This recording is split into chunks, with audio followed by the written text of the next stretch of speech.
আবার চলে এসেছি নতুন একটা ভিডিও নিয়ে, কিন্তু নতুন বলবো না, এটা যখন আমরা ঘুরতে গিয়েছিলাম তখনকার ভিডিও, কিন্তু এটা আপলোড করার টাইম পাইনি, তো সেজন্যই এটা অনেকটা লেটেই আপলোড হচ্ছে, সেই কারণেই বললাম নতুন একটা ভিডিও। তো আমরা বৃন্দাবনে প্রায় অনেক জায়গায় ঘুরেছি, আর অনেক জায়গায় আমরা ঘুরতেও পারিনি সময়ের অভাবে। মানে শুধু বৃন্দাবনের জন্য 10-12 দিন বা 15 দিন থাকলেই একমাত্র বেস্ট সব কিছু দেখা যাবে, আর হাতে কম সময়ে অনেক ঘোরাঘুরি করার জন্য আমরা বৃন্দাবনটা পুরোপুরি ঘুরতে পারিনি। ছোট ছোট মন্দিরগুলো দেখলেও, মানে কিছু কিছু যেগুলো বড় মন্দির আছে, যেমন প্রেম মন্দির আর কৃষ্ণের জন্মস্থান, এতটাই বিশাল মন্দির যে ক্ষণিকের জন্য গেলে একদমই পোষাবে না, মানে মনই ভরবে না। 1-1.5 ঘন্টা 2 ঘন্টা কিভাবে ওখানে কেটে যায় বলা খুবই মুশকিল।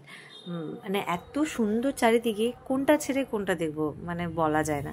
তো আমরা মানে বৃন্দাবনের মন্দিরগুলো দেখে টেকে সন্ধেবেলা আমরা চলে গেলাম প্রেম মন্দির।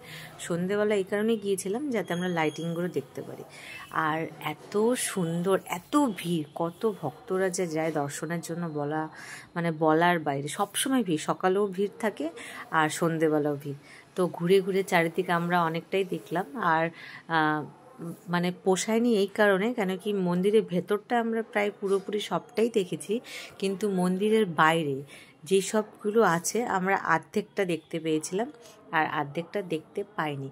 কারণ যখন আমরা অর্ধেকটা দেখে মন্দিরের ভিতরে গিয়েছিলাম, মন্দির দেখা পর যখন বাইরে আসি অর্ধেকটা দেখার জন্য, ঠিক তখনই ওরা লাইট অফ করে দিল আর বলল মন্দির এখন বন্ধ হয়ে যাবে, মানে 9:15 নাগাদ মন্দির ওরা অলরেডি বন্ধ করে দেয়। তো ওই জন্য একটু মনটা খারাপ ছিল যে পুরোপুরি দেখতেই পারিনি। জানি না আবার কবে ভাগ্যে হবে আসার। তো আবার দেখা হবে নেক্সট ব্লগে। এখনকার মতন টাটা।